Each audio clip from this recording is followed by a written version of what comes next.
Bonjour et bienvenue à l'émission Héros de la foi et quelle joie pour nous de pouvoir se retrouver encore une fois pour un nouvel épisode avec l'évangéliste Jimmy Swaggart qui a prêché en Jamaïque dans la ville de Kingston un message puissant concernant Judas l'Iscario. Et en fait, aujourd'hui et dans l'émission d'aujourd'hui, je veux vous encourager, tout comme l'évangéliste Jimmy va le faire, je veux vous encourager à relâcher les choses dans vos vies auxquelles vous pouvez peut-être vous accrocher depuis tellement d'années.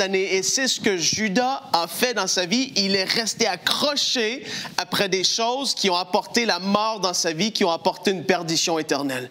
Donc, c'est un message puissant que l'évangéliste Jimmy a prêché. Des centaines et des milliers de personnes se sont données au Seigneur lors de sa croisade d'évangélisation qu'il avait fait là-bas. Et je vous encourage, ouvrez votre cœur à ce que Dieu veut faire. Parce que oui, il veut encore une fois vous parler. Il veut nous apporter à la même image que Jésus. Il veut qu'on aille de gloire en gloire dans nos vies. Et donc, ce message, c'est exactement ce qu'il va faire. On va retrouver l'évangéliste Jimmy en Jamaïque. Et maintenant, l'évangéliste Jimmy Swaggart nous présente son message. Gloire au Seigneur! Gloire au Seigneur! Gloire au Seigneur! Alléluia! Alléluia! Alléluia! Dieu merci, cette ville va descendre un jour, préparée comme une épouse qui attend son époux. Et les choses anciennes passeront, il n'y aura plus de pleurs, plus de tristesse. Si vous avez votre Bible ce soir, ouvrez-la avec moi dans l'évangile de Jean, le bien-aimé. L'évangile de Jean au chapitre 13. Je ne lirai qu'un seul verset de l'Écriture. Le verset 26, dans Jean, chapitre 13, le verset 26. Jésus lui répondit, « C'est celui pour qui je tremperai le morceau et à qui je le donnerai. » Il trempa le morceau et le donna à Judas, fils de Simon, l'Iscario. Je veux prêcher sur ce sujet ce soir. Judas l'Iscario, le fils de Simon. Judas l'Iscario, le fils de Simon. Il y a quelques mois, je me trouvais dans la grande ville de Jérusalem que Jean a chanté ce soir. J'y suis allé plusieurs fois et je ne cesse de m'émerveiller, de m'étonner. Non de ce qui s'y trouve aujourd'hui, mais de ce qui s'y est passé et de ce qui doit s'y dérouler. Nous sommes descendus dans la vallée de Hinnom. La vallée de Hinnom, c'est l'endroit où, pendant des centaines, peut-être pourrais-je dire sans exagérer, des milliers d'années, on a déposé les ordures de la ville de Jérusalem. Et nous étions donc là, et nous contemplions cet endroit qui ne sert plus à cela, bien sûr. Quand l'homme qui nous accompagnait a dit « C'est ici que Judas, l'Iscario, le fils de Simon, s'est suicidé ». On pense généralement que c'est sur cette colline qu'il est monté, a pris une corde, l'a attaché à un arbre, se l'est enroulé autour du cou et s'est laissé tomber. Et la Bible dit que ses entrailles se sont répandues. J'étais là-bas l'autre jour, il y a quelques mois, et je contemplais la scène, le lieu, la colline. Je me tenais près de l'endroit où il est très certainement tombé. J'ai alors aperçu à mes pieds une chose que je n'avais pas remarquée. Il y avait là un égout d'où sortait de l'eau. l'odeur, la puanteur que, dans mes réflexions, je n'avais pas encore perçue, a tout à coup empli mes narines. J'ai alors vu cette eau sale, infecte, lentement descendre en bas de la colline. J'ai sauté par-dessus et l'odeur emplissait l'air. Et tout à coup, l'Esprit de Dieu a parlé à mon cœur et a dit: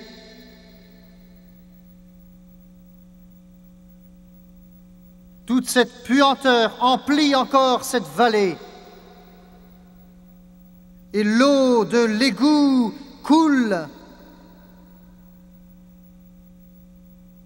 Et c'est un symbole de celui qui a trahi le seul être innocent, pur, sans péché, qui est vécu, Jésus-Christ.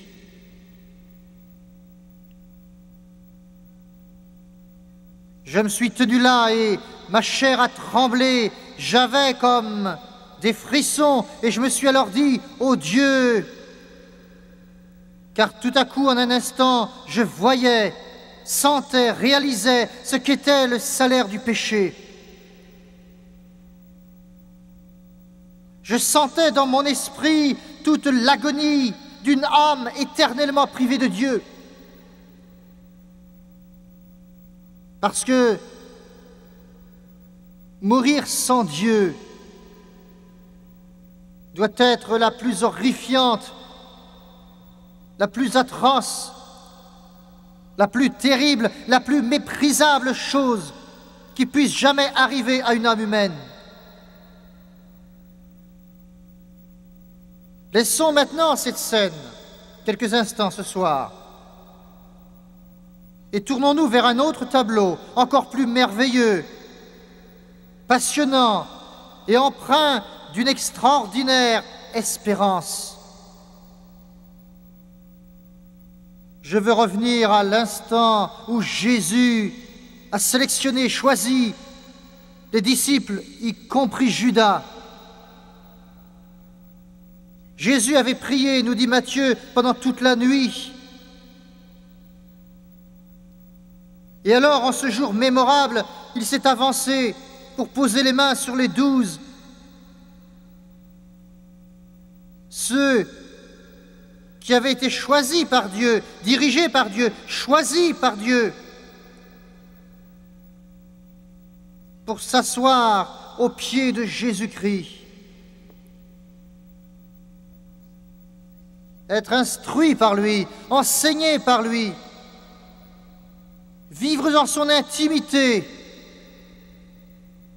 Quel honneur, quelle émotion.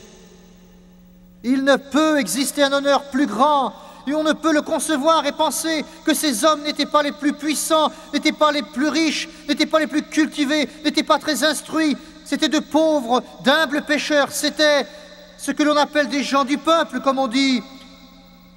Il les avait choisis en leur imposant les mains.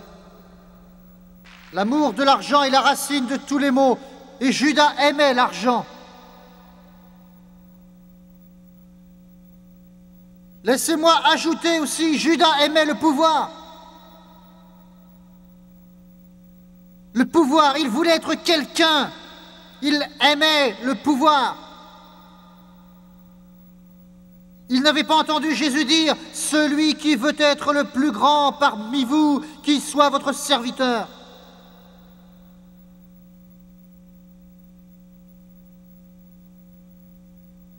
Le pouvoir, l'argent, le monde. Laissez-moi vous faire pénétrer davantage dans la pensée de Judas un instant.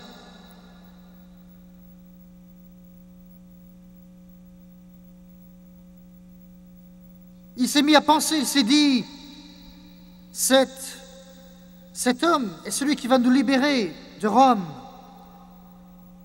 Il va faire d'Israël la nation la plus puissante à la surface de la terre et je serai moi-même l'un des hommes les plus en vue du monde parce que je suis un disciple de Jésus-Christ.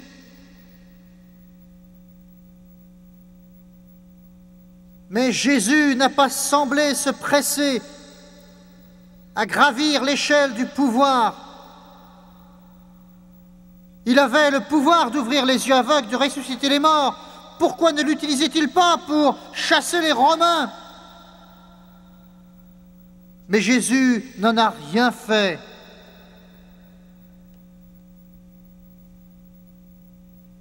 Judas n'aimait pas cela. Dans son cœur, il bouillait. Pourquoi Jésus ne se sert-il pas de cette puissance qui lui a permis de ressusciter Lazare d'entre les morts pour chasser tous les Romains et instaurer le royaume de David? Mais Jésus ne l'a pas fait. Et Judas complote. 30 pièces d'argent. Il en avait plus en tête, d'ailleurs. C'était bien maigre, presque rien. 30 pièces d'argent, c'était un prix, le prix d'un esclave. Mon Dieu, c'est irréaliste.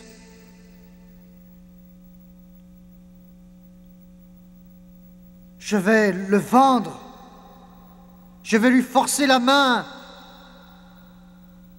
Ainsi, Jésus sera obligé de repousser toute la puissance de Rome et de se faire roi.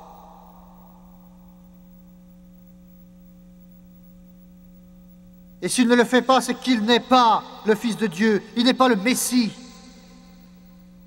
S'il le fait, je suis un homme très puissant, il passera sur ce que j'ai fait.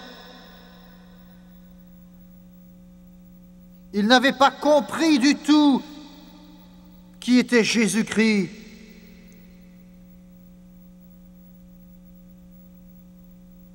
Et il l'a trahi. C'était le plus perfide, le plus méprisable, le plus sombre acte qu'ait jamais commis un être humain. Écoutez-moi ce soir. Satan hait chacun de vous ici. Il vous hait. Il te veut, mon garçon, pour ne faire de toi qu'une épave tremblotante qui sera réduite à néant par la drogue et qui ne pourra plus vivre sans une autre dose. Il te veut, ma fille, afin de t'enlever ta pureté. Il te veut afin de faire de toi une pauvre ivrogne qui criera pour avoir un autre verre. Il veut te détruire. Et Judas, nous dit la Bible, assistait à la Pâque. Je tiens à vous dire ceci pour vous montrer où ce péché peut mener. Et je vous demande de m'écouter attentivement. Dans la chambre haute, quand Jésus a rompu le pain, quelques heures seulement avant de mourir au calvaire, il a tendu à ses disciples. De même le vin, il leur a dit d'en boire. Ceci est mon corps, ceci est mon sang. Il venait de laver les pieds des disciples. Jésus-Christ s'est agenouillé, a retiré les sandales de Judas, lui a mis les pieds dans la bassine pleine d'eau et a lavé les pieds de Judas, lui le Fils de Dieu, le Seigneur de gloire, celui qui a dit que la lumière soit et la lumière fut, celui qui a tant aimé le monde qu'il est venu, a pris de l'eau et a lavé les pieds de Judas. Ensuite, quelques minutes plus tard, il a dit, celui qui me livre est avec moi ici.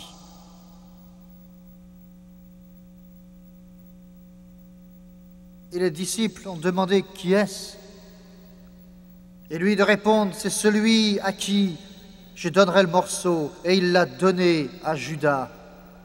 Et la Bible dit que Judas est sorti. Et il faisait nuit.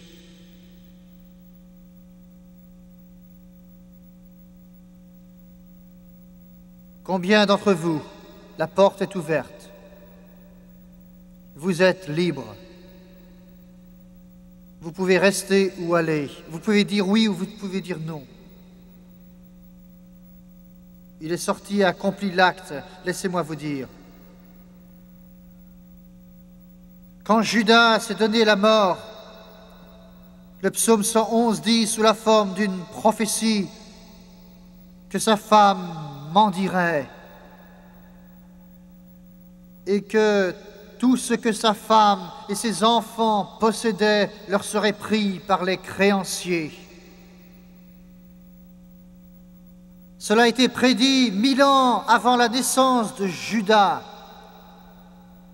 Il a été dit que ses enfants s'assieraient au bord du chemin et mendieraient leur pain.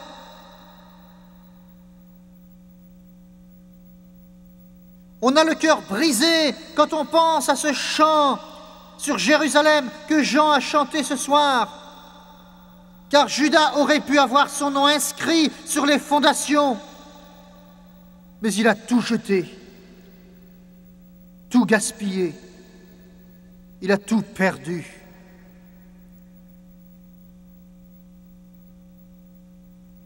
Ira Stanfield a écrit un chant qui dit 30 pièces d'argent, c'est le prix payé. 30 pièces d'argent, c'est le prix d'un esclave. Et mon cœur, je l'ai donné à ce Christ trahi. 30 pièces d'argent, c'est le prix d'un esclave. Ce soir, vous vous tenez à la place de Judas. Vous êtes libre. C'est le ciel ou l'enfer, les ténèbres ou la lumière, perdu, trouvé. Dieu vous appelle, il vous cherche. Vous êtes libre. Judas l'Iscariote, le fils de Simon. Recueillons-nous un instant. Père céleste, nous avons prêché ce message ce soir et je demande que la puissance du Saint-Esprit fasse maintenant son œuvre de conviction dans les cœurs.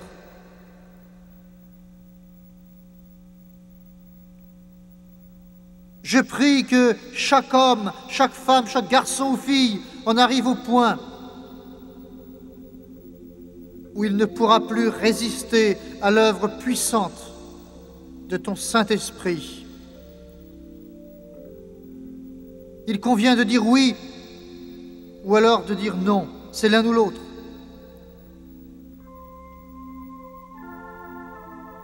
Je prie, Seigneur, pour ceux qui sont aux quatre coins de ce stade. Je prie pour les millions de téléspectateurs qui nous regardent. Ouvre la porte et appelle-les afin qu'ils disent oui. Je le demande au nom de Jésus. Écoutez-moi attentivement, s'il vous plaît. Que personne ne s'éloigne de cet endroit maintenant. Il y a des milliers de chrétiens dans ce stade qui prient en cet instant même. J'ai besoin de ces prières afin que Dieu, le Saint-Esprit, puisse toucher les hommes, les femmes, les garçons, les filles. Charlie joue maintenant ce merveilleux cantique que J. Heywood a écrit il y a 50 ans. Je vois le flot rouge du sang qui descend du mont Calvaire. Combien vont dire maintenant, Jimmy Swaggart, je suis perdu, j'ai besoin de Dieu, je ne suis pas en règle. Dieu le Saint-Esprit a touché mon cœur ce soir. Je sens qu'il m'appelle, tout comme il a appelé Pierre, Jacques et Jean, et aussi, oh oui, Judas. Il m'appelle. Je le sens, il m'appelle. Il m'appelle. Il m'appelle. Oui, il m'appelle. Voulez-vous lever la main pour dire « Priez pour moi. Je veux vivre la vie éternelle. » Levez la main là où vous vous trouvez, s'il vous plaît. Levez-la, nous la verrons. Nous ne vous mettrons pas dans l'embarras. Gardez la main levée, merci, c'est bien. N'hésitez pas. Des centaines et même des milliers de gens disent « Priez pour moi, priez pour moi. » C'est le moment. C'est le moment. Dieu le Saint-Esprit vous parle, tout comme il a parlé à Judas. Vous pouvez trahir le Christ et quitter cet endroit dans les ténèbres, mais vous pouvez aussi venir à Jésus. Vous m'entendez, Jamaïcains, vous m'entendez, téléspectateurs? Vous pouvez trahir le Christ. Vous dites, Jimmy Swaggart, je ne vais pas le trahir parce que je ne vais pas vivre pour lui. Mais si vous ne vivez pas pour lui, vous le trahissez. C'est ou bien la trahison, ou bien le baptême dans son amour. Ils vont maintenant chanter, je vois le flot rouge du sang. Et je veux que les milliers de personnes qui croient, y compris les téléspectateurs, prient avec moi. Et vous tous qui avez levé la main, où que vous soyez, dans ce stade, je vous invite à venir et à vous tenir ici. Venez avec foi en Dieu et dites, je viens à Jésus. Je donne ma vie à Jésus. Je donne mon cœur à Jésus. Vous avez la même occasion que Judas a eue. Ne la perdez pas. Mais pendant qu'il chante, venez sans hésiter. Je veux que vous me regardiez également avec beaucoup d'attention. J'aimerais bien que vous soyez avec nous à Kingston, en Jamaïque.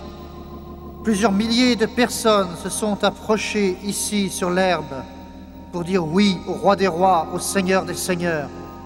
Dans quelques instants, je suis certain que l'on va entendre des cris là-haut dans la gloire. Quand des centaines et des centaines de personnes vont dire oui au roi des rois, Jésus-Christ. Je veux que vous m'écoutiez attentivement. Comme je l'ai dit dans mon message tout à l'heure, Dieu vous a appelé. Il a posé sa main sur chacun de vous, tout comme il avait mis sa main sur Judas, ou Pierre, ou Jacques, ou Jean. Et je veux que vous pensiez à cela. Il vous a appelé. Il vous a appelé. Chacun de vous, il vous a appelé. Pourquoi l'a-t-il fait? Parce qu'il vous aime. Écoutez-moi attentivement, il vous aime beaucoup. En cet instant précis, si vous croyez en lui, il va purifier vos péchés. Mais il s'attend à ce que vous fassiez quelque chose pour lui aussi. Il veut que vous viviez pour lui. Que vous soyez une lumière, un exemple au sein de ce monde. Ou encore un témoin. Vous dites, Jimmy Swaggart, je ne peux pas le faire. Je ne peux être juste. Vous avez raison. Vous ne le pouvez pas par vous-même, mais avec l'aide de Dieu, vous le pouvez. Vous le pouvez avec son aide. Avec des milliers, des centaines de milliers de gens, j'ai prié la prière du pécheur. Et je veux que vous la répétiez avec moi maintenant. Je veux que vous la disiez après moi. Ce n'est pas le fait de venir devant et de répéter cette prière qui sauvera votre âme. Vous devez croire. Vous devez croire en lui. Vous devez laisser l'Esprit de Dieu entrer dans votre cœur et le croire. Et décider dans votre cœur de le suivre. Parce qu'il a dit aussi à Pierre, à Jacques, à Jean et aux autres, « Suivez-moi, suivez-moi. » Il va changer votre vie. Maintenant, baissez la tête et fermez les yeux un instant. Nous allons prier, et je veux que vous répétiez cela après moi. N'en ayez pas honte, répétez à voix haute. Et vous aussi, téléspectateurs, faites la même chose. Maintenant, prions. Ô Dieu des cieux, je viens à toi au nom de Jésus. Je regrette mes péchés et la vie que j'ai menée. je te demande pardon. Purifie-moi par ton sang précieux de toute iniquité. Je suis lassé du péché. Je ne veux pas mourir comme Judas. Maintenant, selon ta sainte parole, Romains chapitre 10,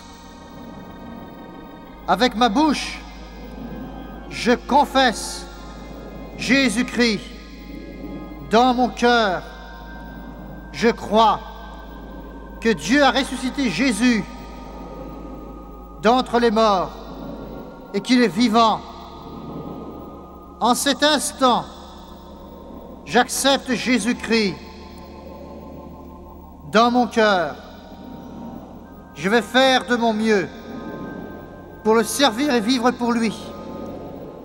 Et selon sa parole, Romains chapitre 10, verset 13, où Dieu a dit « Quiconque invoquera le nom du Seigneur sera sauvé. » Je l'ai invoqué. Je crois maintenant.